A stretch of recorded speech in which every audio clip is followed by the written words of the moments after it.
Então nós estamos mais uma vez reunidos para o estudo do Livro dos Médiuns. Nós continuamos no capítulo 23, o item 250. Lê para nós, Andressa, por favor. Apenas aborrecimento há, pois, e não perigo, para todo médium que não se deixe ludibriar, porque não poderá ser enganado. Muito diverso é o que se dá com a fascinação, porque então não tem limites o domínio que o espírito assume sobre o encarnado de quem se apoderou. A única coisa a fazer-se com a vítima é convencê-la de que está sendo ludibriada e reconduzir-lhe a obsessão ao caso da obsessão simples. Isto, porém, nem sempre é fácil, dado que algumas vezes não seja mesmo impossível. Pode ser tal o ascendente do espírito que torne o fascinado surdo a toda sorte de raciocínio, podendo chegar até quando o espírito comete alguma grossa heresia científica, a pô-lo em dúvida sobre se não é a ciência que se acha em erro. Como já dissemos, o fascinado, geralmente, acolhe mal os conselhos. A crítica o aborrece, irrita e o faz tomar quisila dos que não partilham da sua admiração. Suspeitar do espírito que o acompanha é quase aos seus olhos uma profanação, e outra coisa não quer o dito espírito, pois tudo a que aspira é que todos se curvem diante da sua palavra.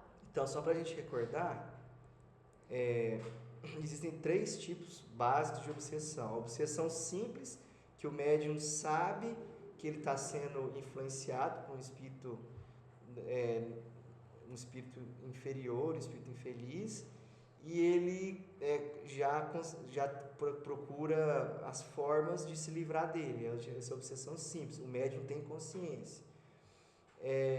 A fascinação já é um estado além da obsessão simples. O que acontece? Na fascinação, o médium não percebe que ele está sendo influenciado pelo espírito. Então, é uma obsessão mais profunda.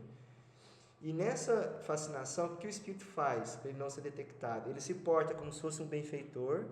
Então, o espiritismo é a doutrina da fé raciocinada. Por quê? Porque a gente sempre tem que refletir, tem que buscar estudar, raciocinar e colocar sob o crivo da razão para a gente ver se aquilo ali tem razão de ser ou não. Por isso que é importante a gente estudar a base do espiritismo, porque quando a gente tem a base formada, aí a gente vê uma comunicação falsa, a gente já percebe claramente que não é de um espírito elevado. Então, esse espírito ele se disfarça sobre um espírito benfeitor, e aí, o que é o bom médium? O bom médium é aquele que é humilde, ou seja, sempre sabe que tem muita coisa que aprender. Ele aceita crítica construtiva, então se as pessoas vão falar sobre a mediunidade, vão tentar às vezes dar algum conselho, falar alguma coisa, aquela pessoa aceita a crítica.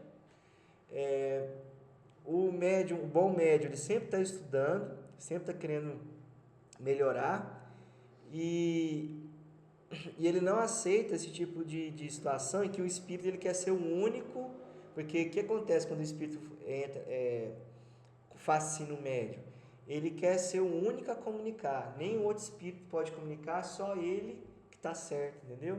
E ele começa a isolar o médium, fazendo o médium ficar com melindre, não aceitar a crítica construtiva das outras pessoas. Então o espírito vai isolando a pessoa até que chega o ponto que a pessoa que está recebendo aquele espírito, mesmo que aquele espírito fale um monte de bobagem, aquela pessoa que está sendo fascinada, ela acha que está tudo lindo e que não tem nada de errado com a escrita.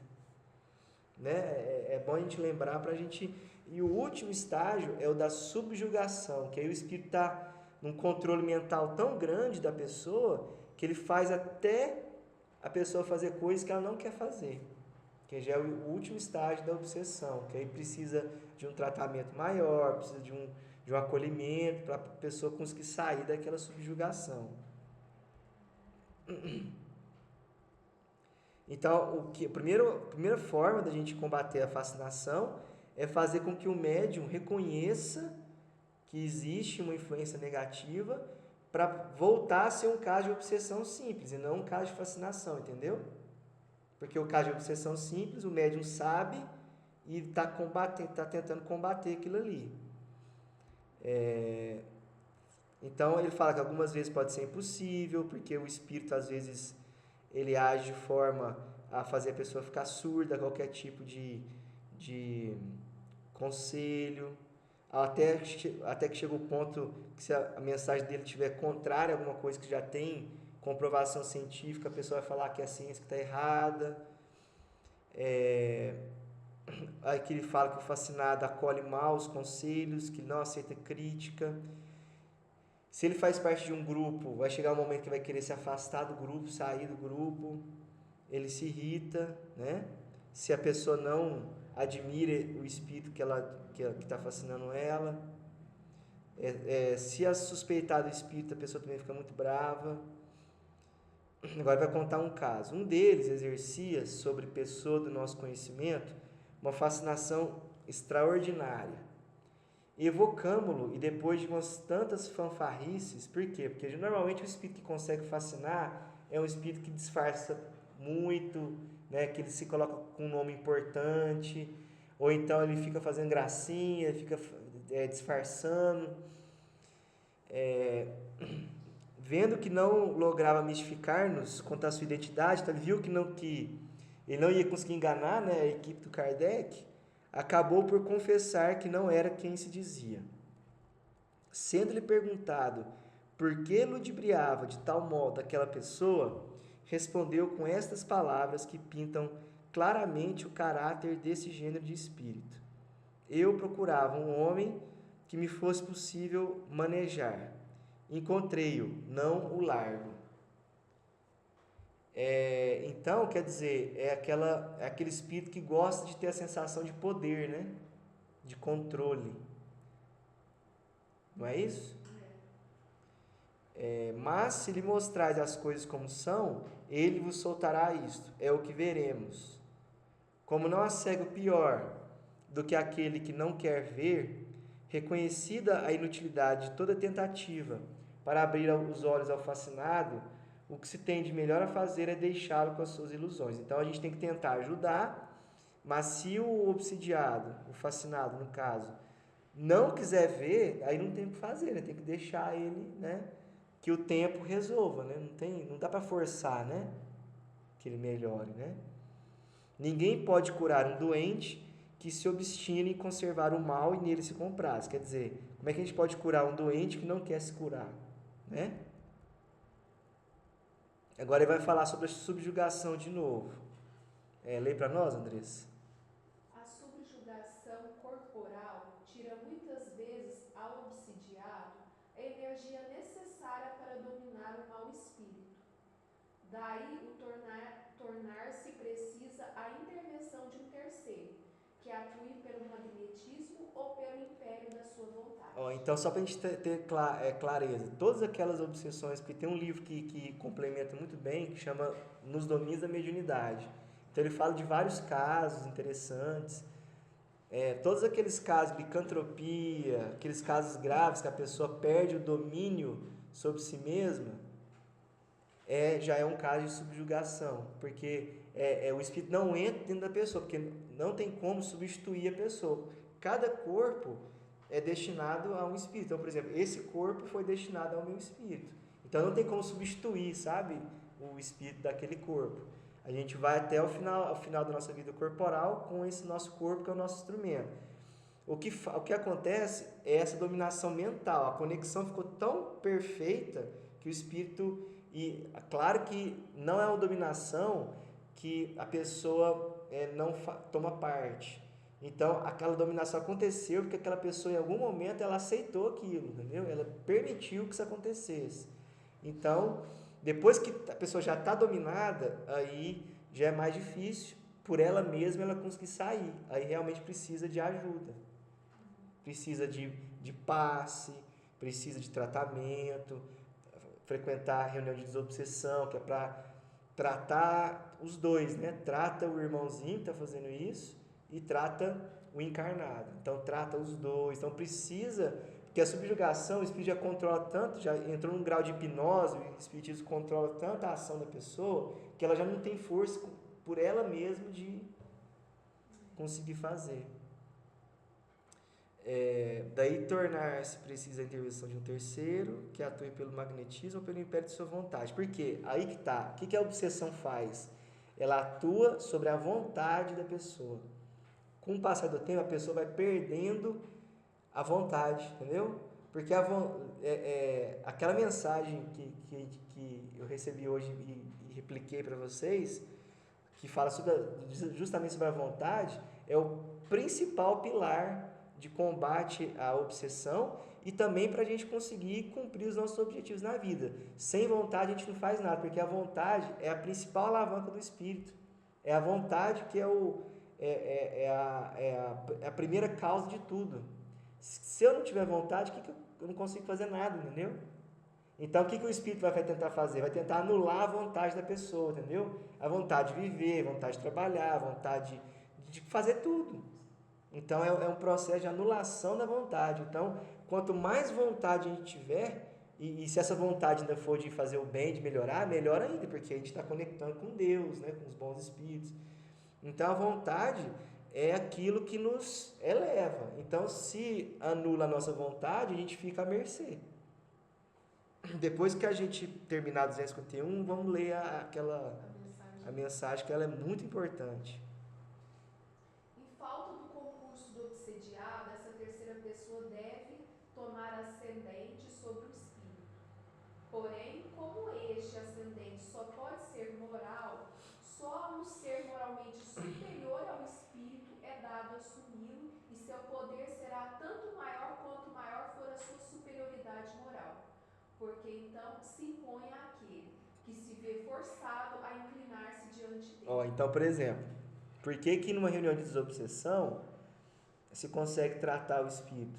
Porque quem coordena o trabalho de desobsessão são os benfeitores. E os trabalhadores da desobsessão, eles já têm uma evolução moral que permite eles terem um ascendente sobre o espírito. Porque se for uma pessoa que gosta das mesmas coisas que o espírito gosta, então como é que ele vai conseguir ter força sobre ele? Porque o que acontece?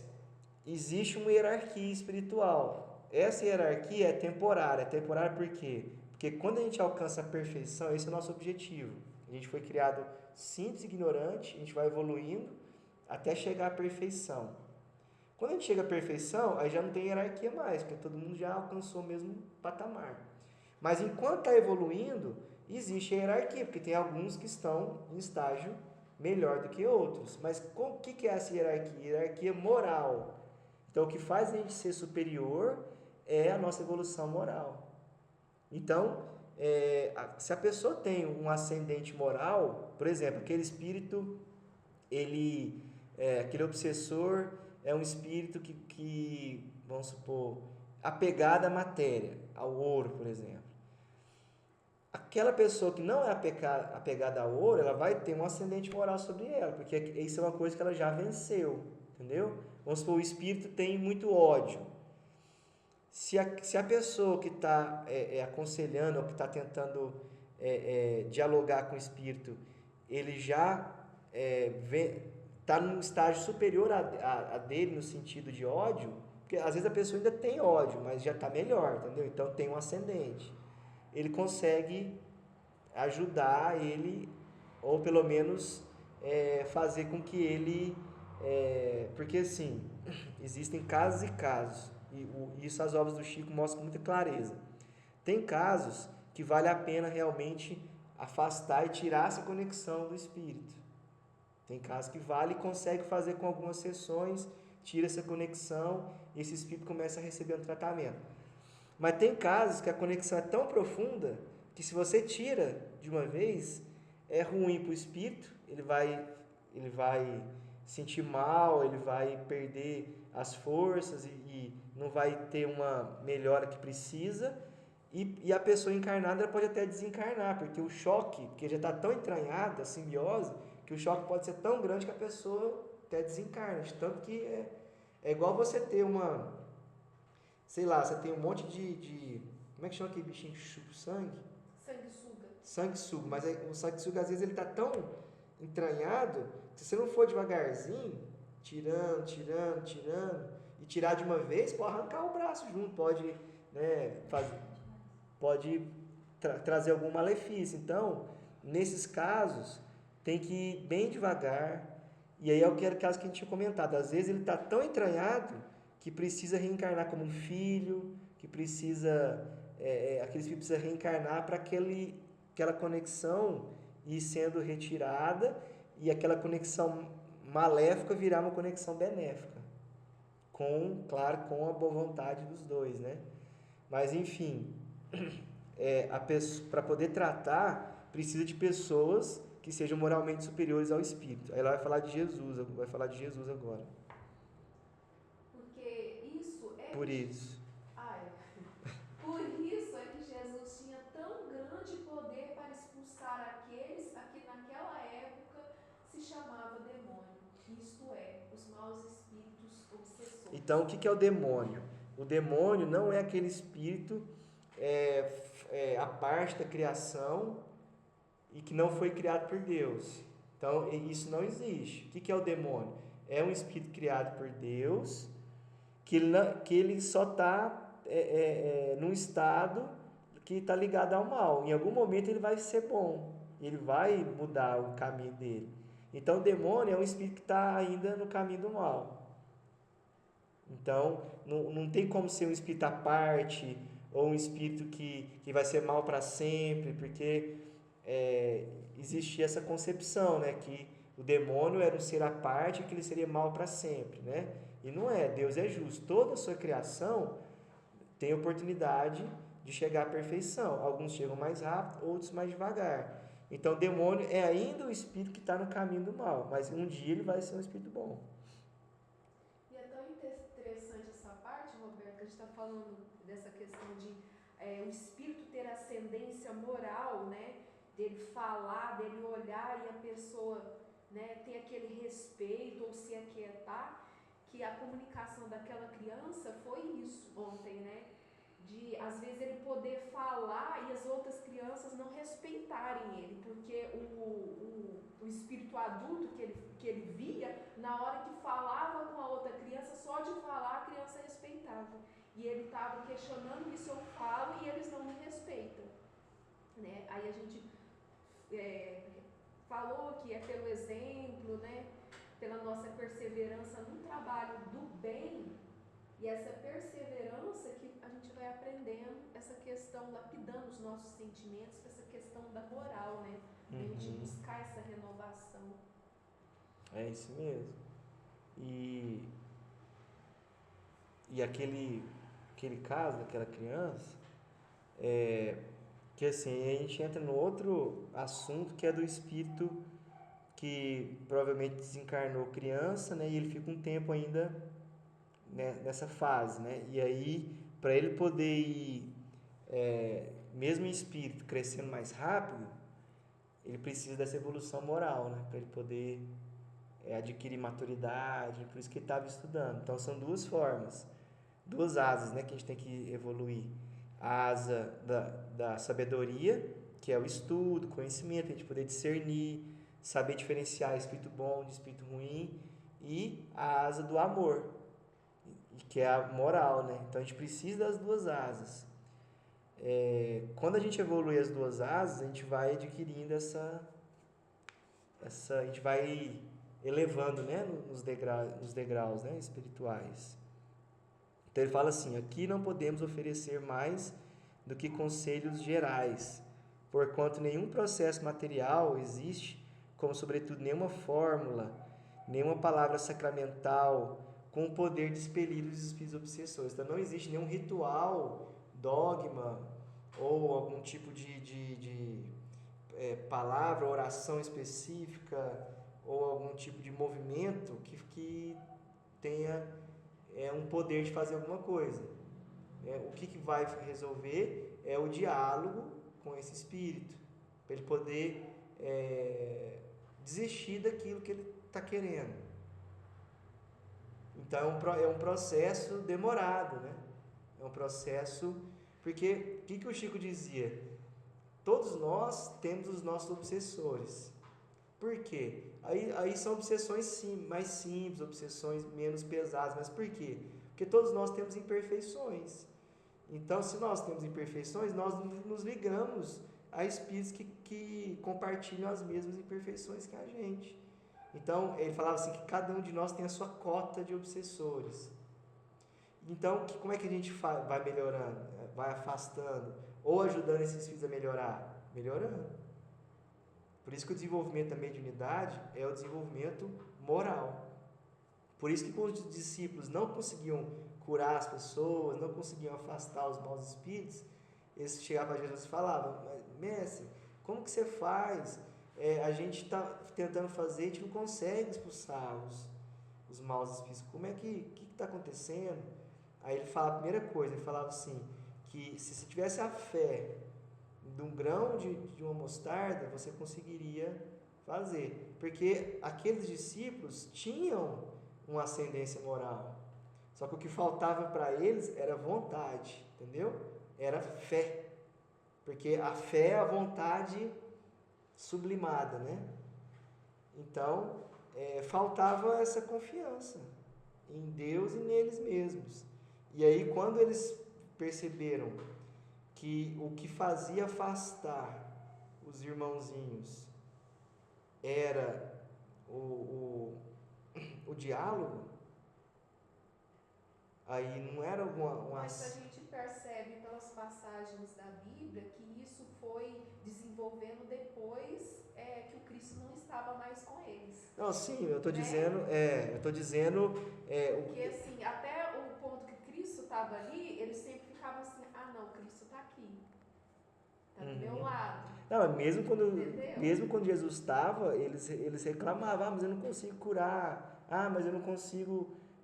Só mudou isso depois do Pentecostes, depois que Jesus chegou, que ele já estava, porque ficou 40 dias em espírito ajudando eles, né? Aquela ressurreição de Jesus é Jesus em espírito, mostrando que a vida continua, e como Jesus tinha um controle total sobre a matéria, ele conseguia se materializar para aquelas pessoas.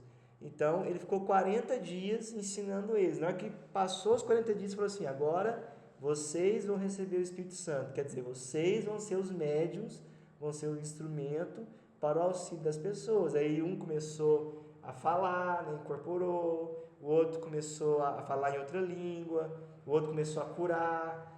Então, aí foi quando começou... Mas o principal, igual depois eles perceberam isso, que o principal para afastar os obsessores, os espíritos maus que eles falavam, é justamente a moral, você você conversar com ele para tentar afastar, não a força, né? Mas afastar transformando aquele espírito. Porque o que fez aquele espírito afastar de Jesus, quando ele falou assim... estava obsidiando uma criança, então era uma obsessão muito forte, era um espírito muito trevoso, então não ia adiantar chegar lá e ficar conversando com ele, até porque quando Jesus começou a falar, ele falou assim, até quando você vai ficar fazendo isso, né? Vai ficar nesse caminho? Então, quando Jesus começou a falar, aquela palavra dele é tão forte que o espírito não consegue tanta luz, ele pega e sai correndo, vai embora, entendeu?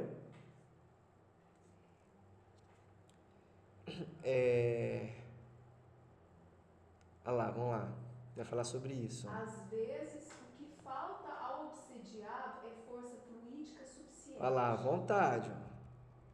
Nesse caso, a ação magnética de um bom magnetizador lhe pode ser de grande proveito. Contudo, é sempre conveniente procurar com um médium de confiança os conselhos de um espírito superior ou do anjo guardião.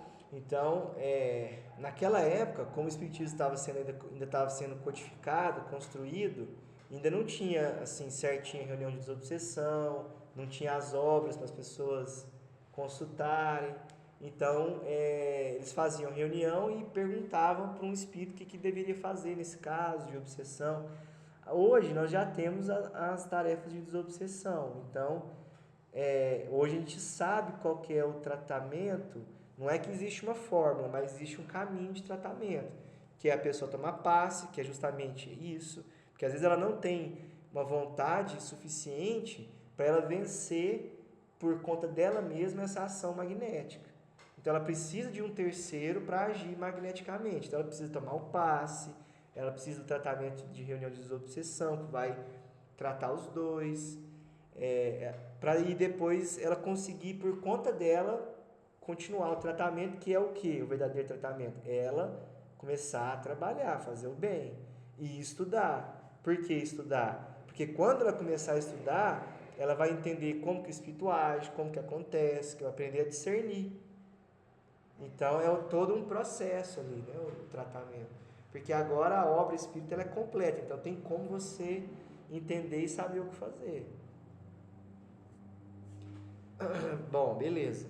Aí vamos finalizar aqui, que eu quero ler aquela da... Eu vou abrir por aqui, fica mais fácil.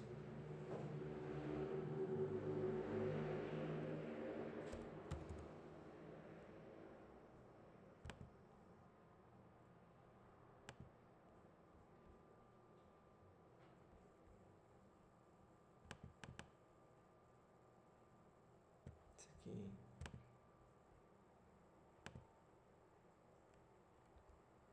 Nossa senhora, tem que dar um zoom, né? É esse aí que você falou que a gente tem que ler, reler. É.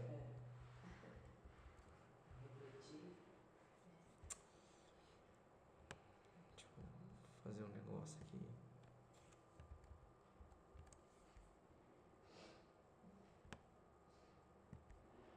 Não, é mais fácil eu abrir no navegador mesmo. Até...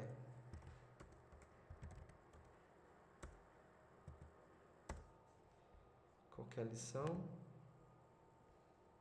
Vontade. Lição número 2.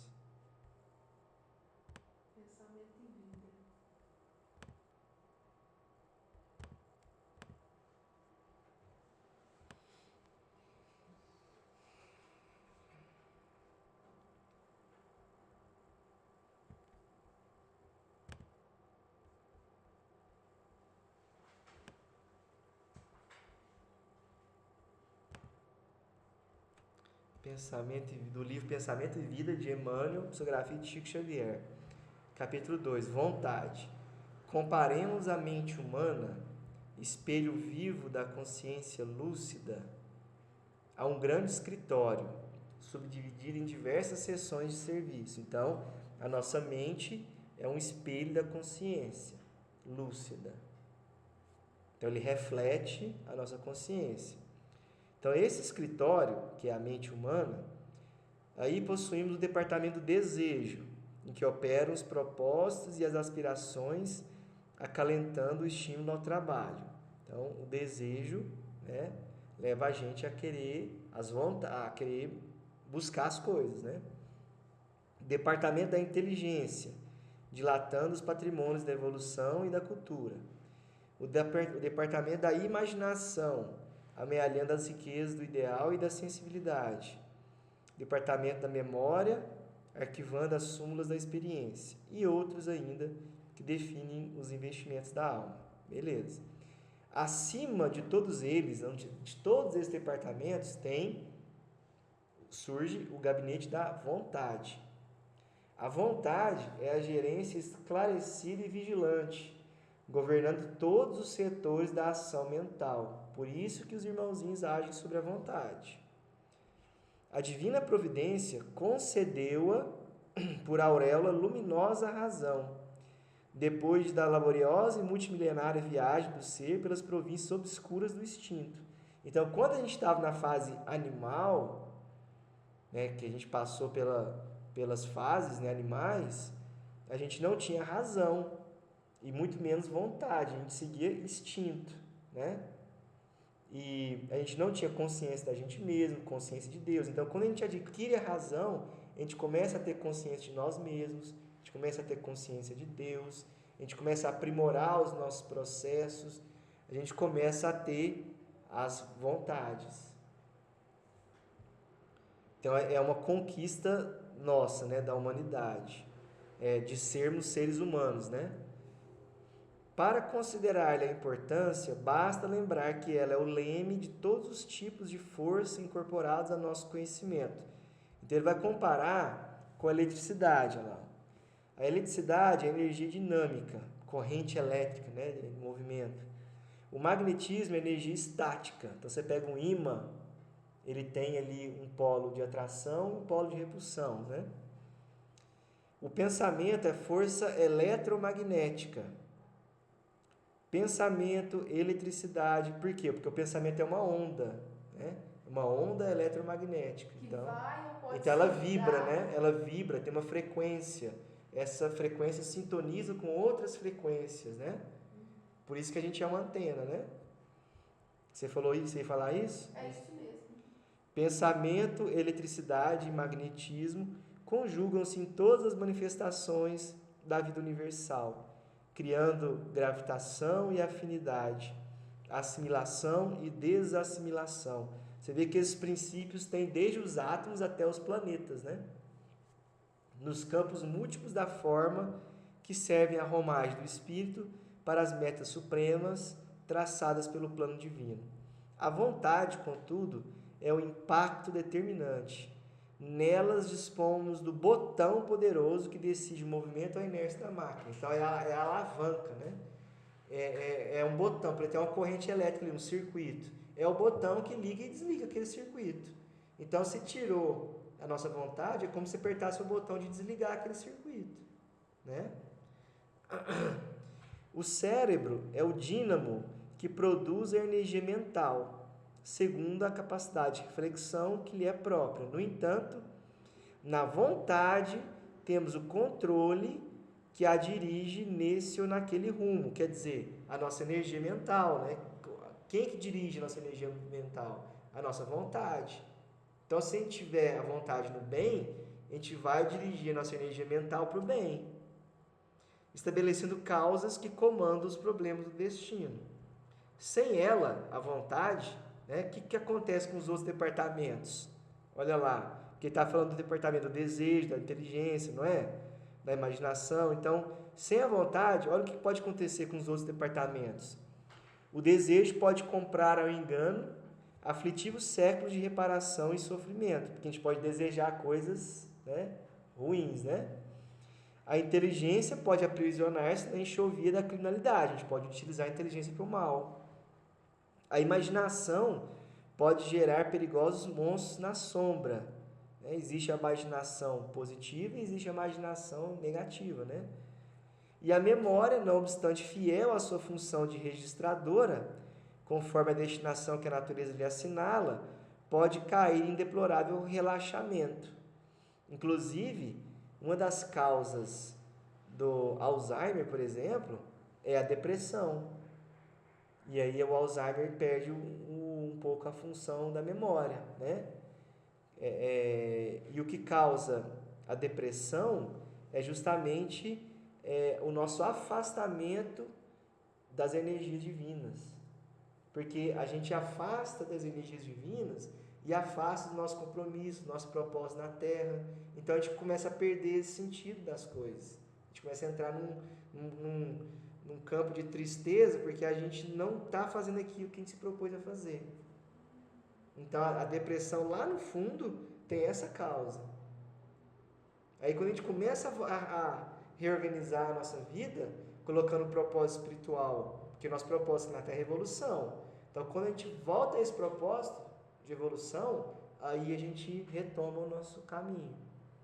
Então, quando a gente está deprimido, a gente está afastando, tanto é que o deprimido ele só quer dormir, não quer trabalhar, não quer fazer mais nada, às vezes quer até suicidar. Por quê? Porque ele acaba se afinizando com os pensamentos negativos. Só a vontade é suficientemente forte para sustentar a harmonia do espírito. Por isso, gente, que tem uma mensagem do Jair Presente, que ele fala assim que a primeira forma que o obsessor encontra, porque ele sabe que Deus existe, ele sabe de tudo, só que ele quer tirar a pessoa do caminho do bem, né? Levar para o buraco que ele está. Então a primeira coisa que ele faz para poder conseguir obsidiar a pessoa é atuando sobre o ânimo dela. Porque se a pessoa desanima, ela perde a vontade. E aí perdeu a vontade, ela fica propícia para receber a obsessão. Então, o principal ponto é esse. Se a gente desanimar, o desânimo é a principal causa da nossa derrocada. Então, a gente tem que sempre manter animado, sempre tem que manter bom ânimo. Esse é o principal foco. Inclusive, eles ficam estudando, esses espíritos obsessores, formas de trabalhar para levar a pessoa ao desânimo, à preguiça. Em verdade, a vontade está falando, em verdade, a vontade não consegue impedir a reflexão mental, quer dizer, a gente influenciar e ser influenciado, né? Quando se trata da conexão entre os semelhantes. Porque a sintonia constitui lei inderrogável. Mas pode impor o jugo da disciplina sobre os elementos que administra, de modo a mantê-los coesos na corrente do bem. Por exemplo, eu tenho um vício, mas se eu tiver vontade, eu vou conseguir controlar para não cair nessa tentação, entendeu? A vontade, ela é um agente de firmeza, né? Por exemplo, o que o álcool faz? O álcool relaxa a nossa vontade. Por isso que às vezes a gente faz coisas que a gente não faria se a gente tivesse... mas é culpa da bebida? Não, a culpa é nossa que tivemos a vontade de beber. No caso, existe um desejo ali que pode estar no seu inconsciente. Com a bebida fica mais aparente esse desejo? Não, é tudo na vontade. Quando a gente não bebe, a gente tem uma vontade forte para não beber. Para não fazer aquilo que tem, às vezes, um desejo ou uma imperfeição que a gente tem, né? Um vício que a gente tem. Entendi. Quando a gente bebe, age sobre a nossa vontade. Então, relaxa a nossa vontade. E aí, a gente passa a não ter aquilo que poderia impedir. E a gente pode fazer aquilo que está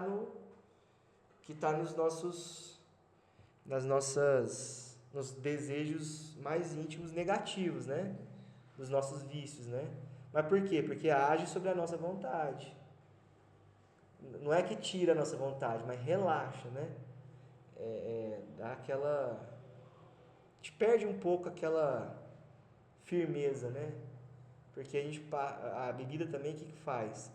Abre nosso canal mediúnico, mas nos coloca em contato com espíritos que estão naquela frequência mais baixa, né? Então é isso. Então o principal é a vontade, porque a vontade nos disciplina a controlar também, às vezes, as nossas imperfeições que a gente tenha. Uma frase do Bezerra de Menezes que falava que é o seguinte, que ele falava, você fez a prece e me lembrou da frase dele, que falava assim que sou o que sou, mas já agradeço o que sou, porque já é muito melhor do que os nossos passados. Me dou graças a Deus de eu já ser o que sou. Por quê? Qual que é a diferença nossa? Porque a gente não está tão longe desses irmãos. Na verdade, a gente está muito perto. O que diferencia nele? O que diferencia a gente com eles? Que eles estão deliberadamente no caminho do mal.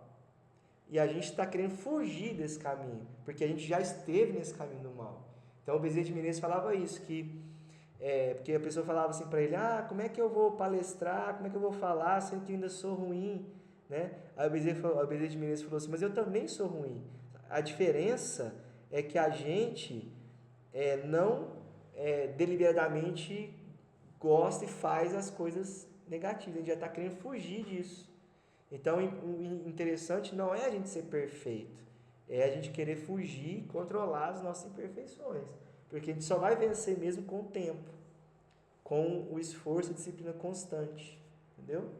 É um trabalho constante, não é uma coisa que tipo assim, amanhã eu vou ter mais nada disso. Não, aquilo ali vai manter, vai continuar, e aos poucos a gente vai diminuindo, entendeu? A gente vai Essa se livrando questão, da... Roberto, me traz um certo receio, porque tem vezes que em espírito, durante o sono, eu vou atrás de uma pessoa, e isso tem anos, tem anos, tem anos, e fica nessa obsessão.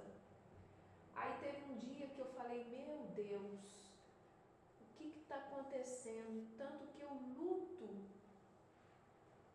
para não pensar, não procurar essa pessoa. Aí a gente joga tudo para Deus, né? Aí eu escutei falando assim, o que você deseja? O que realmente você deseja? Me deu a resposta, né?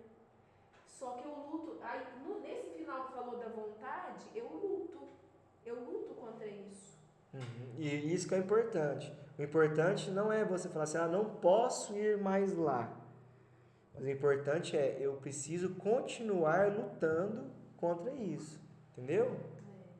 Porque se a gente continuar lutando, mais dia ou menos dia, a gente vai conseguir. Mas eu falo O assim, importante é a gente não que eu desistir tenho de lutar, receio, entendeu? porque dá a impressão assim, que a Andressa no plano espiritual é uma coisa, e a Andressa que está aqui diante dos homens segue uma linha que tem que seguir uma linha que é moral para todos, que está seguindo uma lei conforme as leis Mas, dos Andrés, homens, entendeu? todos nós, sem exceção, todos nós, no plano espiritual, somos diferentes do que nós somos aqui. Não existe ninguém que seja igual. Por quê? Porque todos nós temos as nossas imperfeições. E quando a gente se liberta do corpo, a gente tem mais liberdade. E a gente, querendo ou não, a gente... O que é a noite de sono? Nosso espírito se liberta para voltar para o mundo espiritual como se fosse uma mini morte. Toda noite a gente morre. Nosso espírito liberta e vai fazer as coisas que a gente gosta. Então é natural a gente continuar fazendo as coisas que a gente gosta e se levando pelas coisas que estão ainda, que fazem parte de nós, entendeu? Só que com o tempo de trabalho, de perseverança, isso vai diminuindo. Não tem como a gente pegar e falar assim, não, chega, não quero mais. Porque isso faz parte ainda de etapa a vencer. É igual um viciado. Não tem como você pegar ele e cortar de uma vez. Não tem como, ele não vai conseguir. Tem que ir diminuindo a dose. Isso eles fazem até no plano espiritual. Chega um fumante lá, eles ainda dão cigarro para ele. Dá 10, dá 5, dá 1, até não dá mais. Entendeu?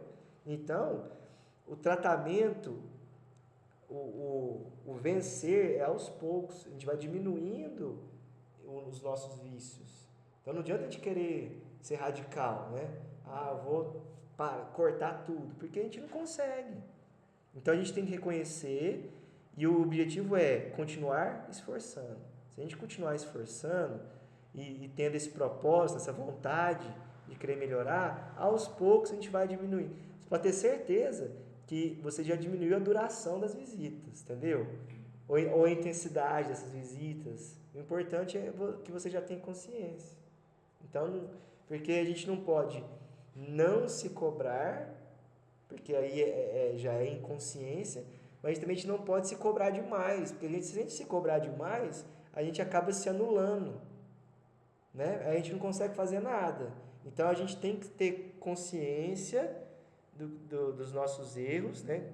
Conhece a ti mesmo, mas ao mesmo tempo a gente tem que ter paciência de ir com disciplina e boa vontade, com perseverança e vencendo pouco a pouco.